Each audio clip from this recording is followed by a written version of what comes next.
போச்சம்பள்ளி வாரச்சந்தையில் யுகாதி மற்றும் ரமலான் பண்டிகை முன்னிட்டு ரூபாய் 2 கோடிக்கு மேல் ஆடுகள் விற்பனை. விவசாயிகள் மகிழ்ச்சி. தமிழகத்தில் அடுத்த 2 நாட்கள் தெலுங்கு வருட பிறப்பு, யுகாதி பண்டிகை மற்றும் ரமலான் பண்டிகை நடைபெற இருக்கிறது. கிருஷ்ணகிரி மாவட்டம் போச்சம்பள்ளி புகழ்பெற்ற வாரச்சந்தையில் ஆடுகள் விற்பனை அதிகாலை முதலே விறுவிறுப்பாக நடைபெற்று வருகிறது.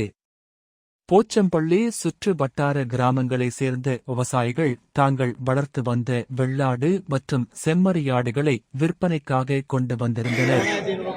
சுமார் 2000 ஆடுகளுக்கு மேலாக விற்பனைக்கு கொண்டு வரப்பட்டிருந்தன.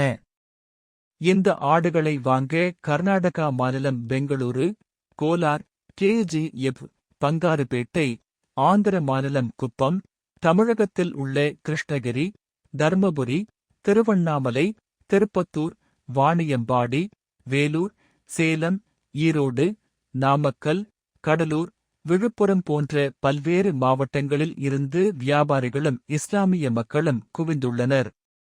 காலை முதலே விறுவிறுப்பாக களை கட்டிய ஆட்டுச் சந்தையில் 10 கிலோ எடை கொண்ட ஆடு ரூபாய் 9,000 முதல் விற்பனை செய்யப்பட்டது.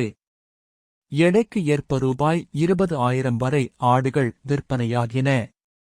இன்று மட்டும் சுமார் 2 கோடி ரூபாய்க்கு மேல் ஆடுகள் வர்த்தகம் நடைபெற்றதாக வியாபாரிகள் தெரிவிக்கின்றனர். இதனால் ஆடு வளர்க்கும் விவசாயிகள் மகிழ்ச்சியடைந்துள்ளனர். ஆடுகளின் விலை வழக்கத்தை விட சற்று அதிகம் என்றாலும் பண்டிகையை கொண்டாடும் வகையில் உற்சாகமாக பொதுமக்கள் ஆடுகளை வாங்கி சென்றனர்.